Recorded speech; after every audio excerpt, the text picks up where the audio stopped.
मिर्गी एक काबिल इलाज मरज है। मुझे मिर्गी है तो क्या हुआ, मैं तो तंदुरुस्त बंदे से अल्लाह मुझसे ज्यादा से ज्यादा काम ले रहा है। इदी साहब फरमाते हैं कि उन्हें पिछले 50 साल से मिर्गी है। मिर्गी का दौरा किसी भी वक्त और किसी भी जगह पड़ सकता है। अक्सर लोग ये समझते हैं कि मिर्गी का मरज जिन, भूत, काला जादू या गायबाना असरात की वजह से होता है। लोग मरीज को जूता सुंघाते हैं या उसका इलाज तावीज गंडे से करवाते हैं, जो इसका इलाज नहीं है। मिर्गी का दौरा क्यों पड़ता है? जैसे बिजली की तारें आपस में मिलकर शॉर्ट सर्किट हो जाती हैं और वक्ती तौर पर निजाम गड़बड़ हो जाता है, कुछ इसी तरह का अमल दिमाग में होने से दिमाग वक्ती तौर पर माऊफ हो जाता है और जिस्म में झटके पड़ सकते हैं। जिस तरह इलेक्ट्रिक टेप के इस्तेमाल से बिजली की तारों में शॉर्ट सर्किट का अमल रोका जाता है, बिल्कुल इसी तरह मिर्गी की दवाएं दिमाग में होने वाले बर्फ के इंतशार को रोकती हैं। मिर्गी वाले लोग हर किस्म के काम कर सकते हैं और बच्चे आम स्कूलों में पढ़ सकते हैं। कोई तकलीफ नहीं है इस बीमारी में।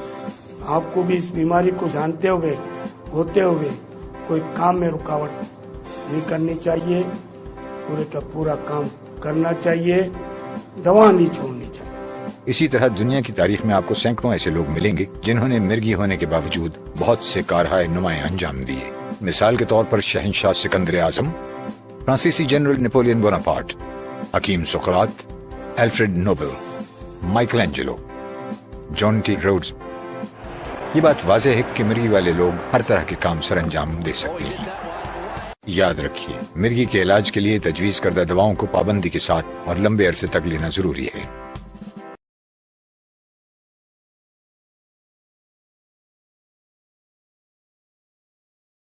अफसोस के साथ ये है कि उसके साथ जो तोहमात हैं, लोग उनको सपोर्ट नहीं करते हैं। वो छुपते फिरते हैं।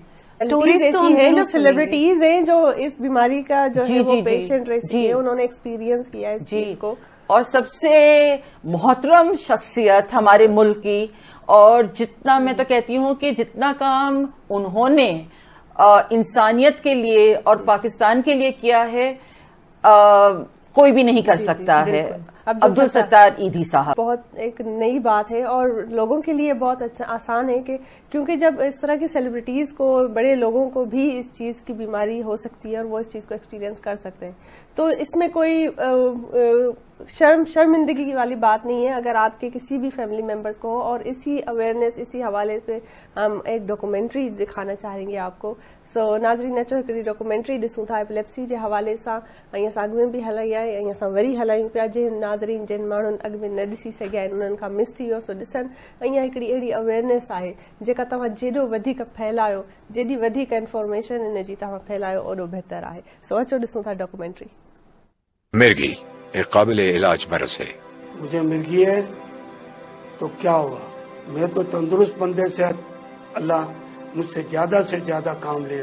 कि ये मिथ्स और मिसकंसेप्शन और एक्चुअली एपिलेप्सी या मिर्गी क्या मोस्टली साया समझते हैं लोग। बिल्कुल देखिए, जैसे मैंने आपसे कहा कि मिर्गी का जो एपिसोड होता है ना, वो इतना सडन होता है और इतना ड्रामेटिक होता है कि लोग उसको देख के डर जाते हैं और समझ में नहीं आती कि क्या बात है, और फिर वो ठीक भी हो जाते हैं।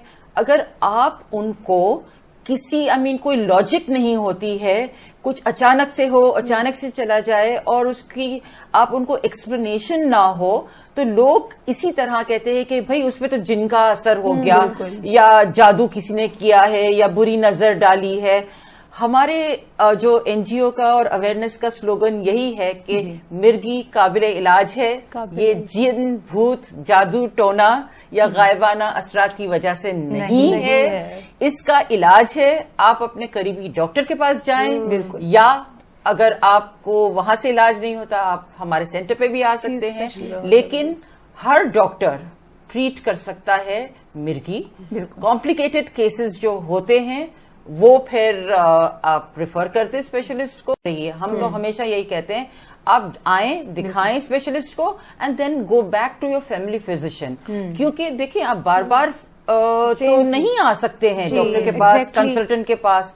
हमारे इतने दूर दराज गांव से उनको आना जाना, exactly what I am thinking कि दूर दराज इलाकों से उनके पास तो फर्स्ट ओपिनियन उनको मिल जाए तो ये बड़ी बात हो। सर केसेस में नहीं पता चलता, वो गिर जाते हैं। तो जो उनके केयर गिवर्स या उनके आसपास कोई भी हो, आम कोई शहरी भी हो, तो उसमें सबसे पहले ये करना है कि उसको اس کے آس پاس کی جو بھی چیز جس سے وہ نقصان اپنے آپ کو اس سے پیشنٹ کو پڑ سکتا ہے آپ اس کو دور کیجیے.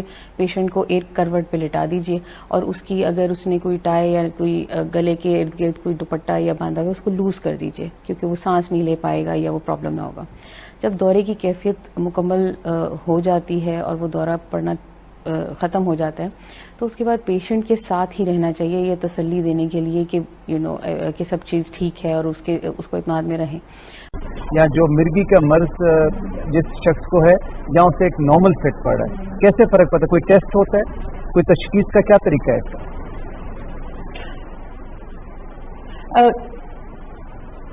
تشخیص کے لیے سب سے زیادہ جو اہمیت رکھتا ہے نا وہ کلینکل ہسٹری ہوتا ہے. آپ ماہر ڈاکٹر کے پاس جائیں گے وہ تفصیلی آپ سے کویشچن آنسرز کرے گا, ہسٹری لے گا. اس میں نہ صرف پیشنٹ بلکہ پیشنٹ کے ساتھ وہ اٹینڈنٹ جنہوں نے دورہ دیکھا ہو یعنی وٹنس اکاؤنٹ یہ بہت ضروری ہوتا ہے. ہم مختلف ڈاکٹرز جو ہیں وہ سوال پوچھتے ہیں ان سے اس مرگی میں کیا کیفیت ہوئی, کس طرح سے ہوئے, کس طرح شروع ہوئے, کس طرح ختم ہوئے, ٹائمنگ کے حساب سے یا وٹنس نے کیا کیا چیزیں دیکھی, یہ چیزیں ہم معلوم کرتے ہیں. اس کے بیسس کے اوپر ہماری ڈائگنوسس بنتی ہے. اس کے ساتھ ہی ہم اٹینڈنٹس کو یہ انکریج کرتے ہیں, کیئر گیورس کو جو ایپیلیپسی کے مریضوں کے ساتھ ہوتے ہیں کہ اگر ممکن ہو سکے تو وہ ایپیلیپسی کے ایونٹ کو یعنی ان کے مرگی کے دورے کی اگر وہ ویڈیو بنا لیں اپنے موبائل فون سے تو وہ بھی ہمارے یعنی ڈاکٹروں کو تشخیص کرنے میں اس میں بہت ہیلپ ملتی ہے. اس کے علاوہ ڈائگنوسٹک ٹیسٹ میں ہمارے پاس EEG ہوتی ہے. یہ بالکل ECG کی طرح ہے جس طرح ECG کی لیڈز لگائی جاتی ہیں سینے کے اوپر اور ایک ریڈنگ آ جاتی ہے پیپر کے اوپر. اسی طرح EEG جو ہے وہ لیڈز جو ہے وہ دماغ کے مختلف حصوں پہ مختلف فاصلوں پہ لگائی جاتی ہے اور کمپیوٹر کے اوپر اس کی ویو فارمز آتی ہیں جو کہ ڈاکٹر دیکھتا ہے اور اگر ان ویو فارمز میں کوئی ایپیلیپٹک ڈسچارج ہوگا تو وہ ریڈ کر لے گا, اس کو انٹرپریٹ کر لے گا, اس کی رپورٹ بن جائے گی. اس کے علاوہ کازز معلوم کرنے کے لیے یا ہم MRI کراتے ہیں, نیورو امیجنگ جسے کہتے ہیں. یہ 2-3 چیزیں ہیں جو کہ مرگی کی اسینشیل ڈائگنوسس کے لیے ضروری ہوتی ہیں. تو پریگننسی میں بھی یہی والی بات ہے کہ نیورولوجسٹ تو ٹریٹ کر رہا ہے لیکن ساتھ میں جو obstetrician یعنی جو فیمیل ڈاکٹر جو ان کو دیکھ رہی ہے ان کا تال میل ہونا, ان کے ساتھ مل کے کرنا. تو اگر یہ اس طرح کی کوآپریٹو وہ کوآرڈینیٹڈ وہ ہوتی ہے تو the out come is always very very good. کہ مطلب جو پیشنٹ جس حساب سے بتا رہی ہے اپنی سچویشن تو اس حساب سے میڈیسن کو ڈیسائیڈ کیا جائے. اور کچھ چیزیں جو ہیں وہ جو obstetricians ہیں یا گائنیکالوجسٹ ان کو کرنا ہوتا ہے, کچھ ہمیں کرنا ہوتا ہے. دوائیاں بڑھانی ہے, گھٹانی ہے, withdraw کرنی ہے, نہیں کرنی ہے. تو یہ ساری چیزیں ہیں. تو ایک کنسنسس کے اوپر ایک ہوتا ہے بیکاز وہ اپنے فیلڈ میں ماہر ہیں, ہم اپنے فیلڈ میں ماہر ہیں. لوگوں کو اویئرنیس نہیں ہوتی. اکثر ڈاکٹرز کو بھی یہ نہیں پتا ہوتا کہ مرگی کی دوا کسی بھی حال میں حمل کے دوران روکنی نہیں چاہیے. ہم اپنے ادارے کے توسط سے یا نیورولوجسٹ جو ہوتے ہیں وہ یہ کرتے ہیں کہ جسے کہتے ہیں آپ فیملی مطلب یہ کاؤنسلنگ سیشنز ہوتے ہیں ڈاکٹرز کے ساتھ, وہ ایکسپریس کرتے ہیں ڈیزائر کہ بھی وہ فیملی اسٹارٹ کرنا چاہتے ہیں. ہم پہلے سے ہی کچھ پیرامیٹرز ہوتے ہیں جو کہ ہم جو پیشنٹ ہوتی ہیں ان کے ساتھ ہم ڈسکس کرتے ہیں. فار انسٹنس ان کو دورے ظاہرہ نہیں پڑنے چاہیے, ان کے دورے کنٹرول میں ہونے چاہیے دوائیوں کے استعمال کے ساتھ, اور دوا بھی ایسی ہونی چاہیے جو کہ ان کے دورے بھی روکیں اور وہ آنے والے بچے کے اوپر بھی کوئی مضر اثرات نہ چھوڑے, کوئی سائڈ افیکٹس نہ ہوں. ہم آئیڈیلی پیشنٹ کو ایک دوا کے اوپر رکھتے ہیں اور ایک دوا ایسی ہو جو کہ نہ مدر کو نقصان دے, نقصان دے, بچے کی گروتھ بالکل ٹھیک ٹھاک ہو. اس میں یہ ہے کہ اور وہ دوا اس کے دوروں کو بھی روکے. اسکول گوئنگ بچے ہیں ان کے لیے کوئی خاص ہدایات یا خاص احتیاطی تدابیر ہیں جو ایپیلیپسی سے سفر کر رہے ہیں؟ بچوں کو عام اسکول میں بھیجنا چاہیے, یہ بالکل عام بچوں کی طرح ہیں, لیکن اس میں ہمیں پیرنٹس کو اور ٹیچر کو بچوں کو انکریج کرنا چاہیے اور ان کو کاؤنسلنگ کرنا چاہیے اور ان کو بچوں کو اسپیشل اٹینشن دینی چاہیے. ہو سکتا ہے کہ بعض بچے جیسے میری سسٹر نے پوچھا کہ وہ بچے جو ہوتے ہیں اپنے کلاس کے بچوں کے مقابلے میں ہو سکتا ہے تھوڑے سے پیچھے ہوں, तो उस सूरत में भी उन बच्चों पे खुसूसी तवज्जो देनी चाहिए, क्योंकि बिल्कुल आम बच्चे होते हैं, क्योंकि कोई दवाई खाते हैं, एपिलेप्सी की मेडिसिन खाते हैं, हो सकता है थोड़े से वो दूसरे बच्चों से थोड़े से पीछे हों, लेकिन ज़हनी तौर पे बिल्कुल शातिर होते हैं, बिल्कुल होशियार होते हैं। उड़ती उड़ती बात सुनी थी जो मुझे बहुत ज़रूरी मैं समझी कि मुझे इस प्रोग्राम में आपसे इस चीज़ को मैं कंफर्म करना चाहूँगी कि काफ़ी जो है वो डॉक्टर्स का भी ये कहना है कि मिर्गी के बीमारी ज़्यादा फैल रही है, पेशेंट्स के जो रेशियो है वो ज़्यादा बढ़ता जा रहा है। तो इज़ इट ट्रू, क्या ये वाकई इसमें हकीकत है या खाली सिर्फ ये भी एक मिथ है? ये भी एक मिथ है। अच्छा। और अफसोस के साथ ये मिथ में हमारे कुछ डॉक्टर साहिबान भी शामिल हैं। वो इसलिए ये है क्योंकि देखें, अगर आपको किसी चीज की प्रिवेलेंस या कितनी उसकी शरह है, उसके लिए आपको एक साइंटिफिक स्टडी करनी होती है जो कि पॉपुलेशन बेस्ड आबादी में होती है। तो हमने ये 1985-86 में किया हुआ था और तब हमारी जो फिगर्स आए थे वो 1% थे। अच्छा। अब ये हुआ है कि उसके बाद से 2001 से हमारा जो एनजीओ है वो एक बहुत ही मुस्तकिल तौर पे मुसलसल आगाही के प्रोग्राम्स कर रहा है। तो उसके 5 साल बाद हमने फिर से वो पॉपुलेशन बेस्ड स्टडी जो कि साइंटिफिक है वो हमने 85 में था, दिस वी डिड इन 2006। सो और 2006 में भी वही फिगर्स आए हैं।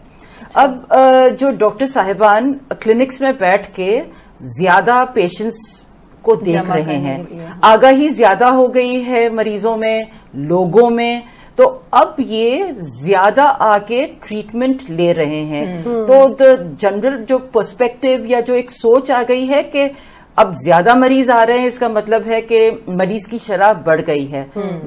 मर्ज की शरह बढ़ी नहीं है, मरीज का जो ट्रीटमेंट सीकिंग बिहेवियर यानी इलाज करवाने की तरफ जो उनकी जहनियत है वो बेहतर हुई है, अवेयरनेस आ गई, शऊर आ गया है। तो वो हॉस्पिटल्स में, वो क्लिनिक्स में डॉक्टर्स के पास ज्यादा पहुंच रहे हैं। ये बहुत खुशाइन बात है। जी। लेकिन शरह वही है पॉपुलेशन में कि हर 100 में से एक शख्स को पाकिस्तान में मिर्गी है। ठीक होने वाला है, तो अपने नाजरीन को आप क्या मैसेज देंगे? मैं बस यही मैसेज दूंगी कि हम जो भी बातें कर रहे हैं, प्लीज आप उसको अपने दिमाग में एक बात इम्बाइब करें, आप रखें। आप घरेलू डॉक्टर ना बन जाएं और आप ये ना कहें कि भाई इसको मिर्गी है। हमारे पास बहुत सारे आते हैं कि मेरे बच्चे को मिर्गी के दौरे पड़ रहे हैं, मेरी पड़ोसन ने कहा मैं ये खा रही हूं, मुझे भी है तो ये खिला दो। प्लीज ऐसा नहीं कीजिएगा, डॉक्टर के पास जाएं, गेट योर डायग्नोसिस एंड जो भी डायग्नोसिस है उस हिसाब से आप ट्रीटमेंट लें।